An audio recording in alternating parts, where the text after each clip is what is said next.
2019 ची निवडणूक एकत्र लढवली खरी, परंतु मुख्यमंत्री कोणाचा हा सस्पेन्स कायम राहिला।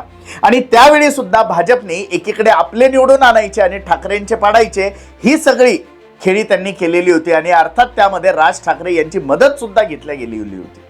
आता या सगळ्यांनंतरही पुन्हा एकदा हे दोघांना एकत्र येऊन सत्ता स्थापनेशिवाय पर्याय नाही, हा मार्ग एकमेव होता। परंतु हे सगळं झाल्यावरही देवेंद्र फडणवीस यांनी अजित पवारांसोबत शपथ घेतली आणि तिथेच पुन्हा मिठाचा खडा टाकला। त्यानंतर उद्धव ठाकरे यांनी काँग्रेस राष्ट्रवादी यांच्या सोबत जात महाविकास आघाडी स्थापन केली आणि सत्ता मिळवली।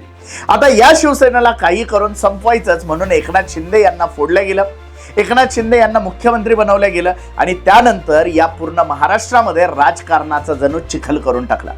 कारण एकीकडे शिवसेनेचे 2 गट तयार झाले, तर दुसरीकडे त्याच मार्गाने राष्ट्रवादीचे सुद्धा 2 गट तयार करण्यात आले।